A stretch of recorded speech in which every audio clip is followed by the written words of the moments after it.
दोस्तों अगर आप भी सिराज को एक बेहतरीन गेंदबाज मानते हैं तो वीडियो को लाइक जरूर कीजिएगा।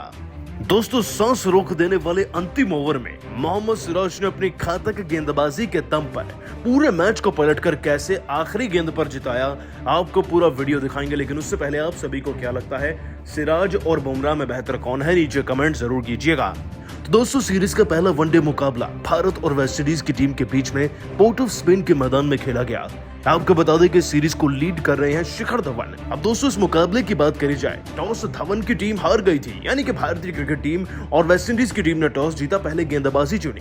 नतीजा हमारे ही पक्ष में रहा, क्योंकि दोस्तों धाकड़ बल्लेबाजी से ऐसी धांसू शुरुआत दिलाई ना शिखर धवन और शुभमन गिल ने टीम को, जिसके बारे में वेस्टइंडीज की टीम ने अपने सपने तक में नहीं सोचा होगा। दोस्तों शुभमन गिल और शिखर धवन के 50 को देखकर यह अंदाजा हो चुका था कि हमारा स्कोर 300 प्लस तो जाएगा ही, और ये हो भी गया। दोस्तों आपको बता दें कि जैसे ही शिखर धवन के अलावा शुभमन गिल 64 रन पर आउट हुए तो धवन ने तो बल्लेबाजी की रफ्तार दोगुनी कर दी। शतक की तरफ बढ़ते चले गए शिखर धवन भी अपनी पारी में पूरे 97 रन लगाकर गए। इन दोनों खिलाड़ियों की धाकड़ परफॉर्मेंस से ही हमारा स्कोर लगभग 200 तक पहुंच गया था। बची कुछ एक कसर पूरी की गई श्रेयस अय्यर द्वारा, जिन्होंने भी लगभग 50 के आसपास रन तो लगा ही दिए थे।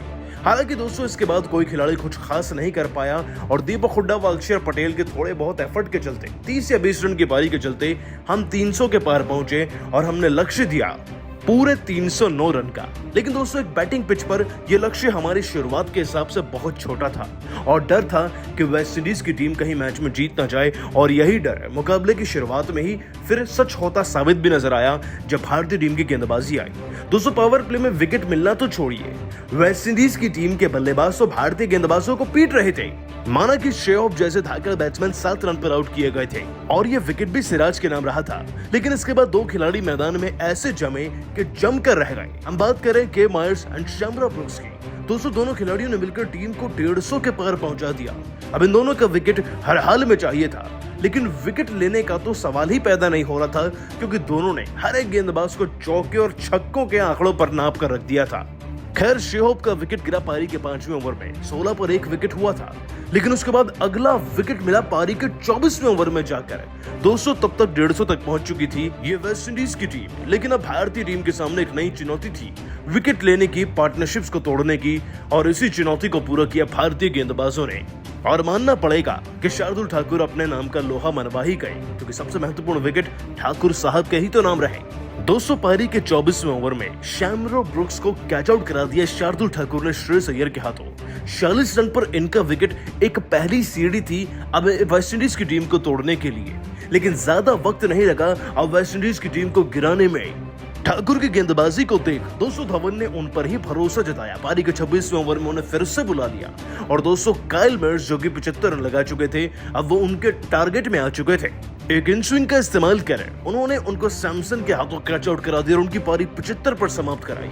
ये दो बड़े व महत्वपूर्ण विकेट ठाकुर ने बैक टू बैक 2 ओवर में निकाल दी और यहीं से भारतीय क्रिकेट टीम का जीत का सिलसिला शुरू हो चुका था। और आगे चलकर सिराज और चहल ने बची हुई कसर को पूरा किया। 200 पारी के 26वें ओवर में बड़ी आसानी से ही आउट कर दिया मोहम्मद सिराज ने निकोलस पूरन को, जो कि बड़ा शॉट लगाना चाह रहे थे, लेकिन मैदान के पॉइंट पर गेंद थमा बैठे सीधा प्रसिद्ध कृष्णा को, उनकी पारी 25 पर समाप्त हुई। सिराज के नाम भी 2 विकेट हो गए थे और रोमन पॉवेल जैसे धाकड़ खिलाड़ी को भी आउट करके रख दिया चहल ने अपने जाल में फंसा कर। 205 विकेट अब हो चुके थे, जीतने के लिए 50 में 80 रन चाहिए थे और यह लगभग भारत की जीत ही तो थी, क्योंकि यहाँ से तो प्रेशर बनना था और हमारी जीत कंफर्म हो गई थी। मानना पड़ेगा दोस्तों चहल की गेंदबाजी को, शार्दुल ठाकुर के जज्बे को और सिराज की रफ्तार को, और खास तौर पर धवन की कप्तानी को भी, जिसने भारत को यह मैच लगभग जितवा दिया। लेकिन दोस्तों असली मजा तो आया इस मुकाबले के अंतिम ओवर में। आपको बता दें कि सारी जिम्मेवारी सिराज के कंधों पर ही तो थी। 6 गेंदों में 15 रन चाहिए थे और जीत कुछ इस प्रकार हुई भारत की कि जानकर आपकी भी सांसें थमने वाली है। दोस्तों सिराज ने अपने उस ओवर की पहली गेंद पर तो कोई रन नहीं दिया, ये बहुत अच्छी गेंद थी।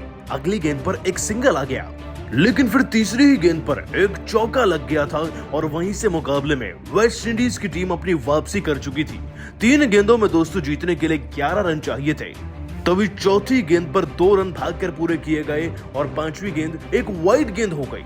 मतलब कि दोस्तों अभी 2 गेंदें बाकी थी, जीतने के लिए 7 रन चाहिए थे और फिर इसी वाइड गेंद पर फिर से 2 रन लिए गए। मतलब कि जीतने के लिए अब 5 रन की दरकार थी। आखिरी गेंद पर सब कुछ मुमकिन था। वेस्टइंडीज का जीतना, भारत का हारना और 200 मुकाबले का टाई होना और भारत का जीतना भी।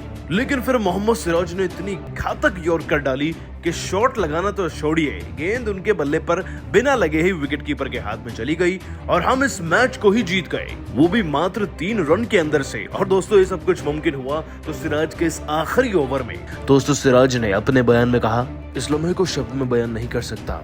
धवन भाई एक ऐसे खिलाड़ी और कप्तान है जिनके साथ मैं सालों से बड़ा हो रहा हूँ। मैं जानता हूँ कि उनकी कप्तानी में कितना दम है और जिस तरीके से उन्होंने वक्त रहते मुझे गेंदबाजी के मौके दिए और अंतिम ओवर डालने के लिए भी सिलेक्ट किया, वो दर्शाता है कि वो मुझ पर कितना भरोसा करते हैं। ये वाकई में जीत उनके लिए है, क्योंकि धवन की बल्लेबाजी नहीं बल्कि उनकी कप्तानी को भी सराहना मिलनी चाहिए। साथ ही इस जीत के लिए सभी खिलाड़ियों ने बराबर की मेहनत करी और आज लग रहा है कि भारतीय क्रिकेट टीम के लिए कुछ कर पाया हूँ।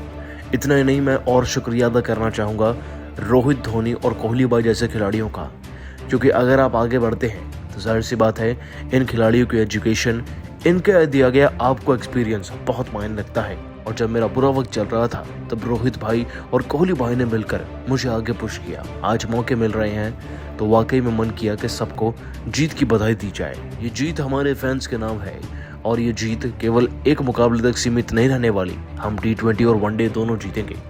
दोस्तों, सिराज ने अपने बयान में न सिर्फ रोहित, कोहली व धोनी को याद किया बल्कि सबके लिए कुछ ऐसा कहा कि सबका दिल जीत गए। लेकिन आप सभी सिराज की गेंदबाजी को 10 में से कितने नंबर देंगे, कमेंट नीचे जरूर कीजिएगा। दोस्तों, सांस रोक देने वाले अंतिम ओवर में मोहम्मद सिराज ने अपनी घातक गेंदबाजी के दम पर पूरे मैच को पलटकर कैसे आखिरी गेंद पर जिताया, आपको पूरा वीडियो दिखाएंगे। लेकिन उससे पहले आप सभी को क्या लगता है, सिराज और बुमराह में बेहतर कौन है, नीचे कमेंट जरूर कीजिएगा।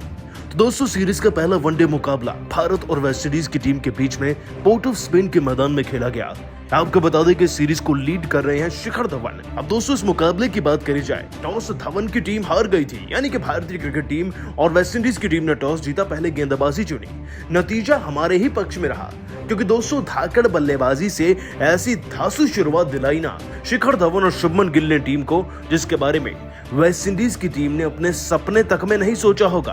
दोस्तों, शुभमन गिल और शिखर धवन के 50 को देखकर यह अंदाजा हो चुका था कि हमारा स्कोर 300 प्लस तो जाएगा ही, और ये हो भी गया।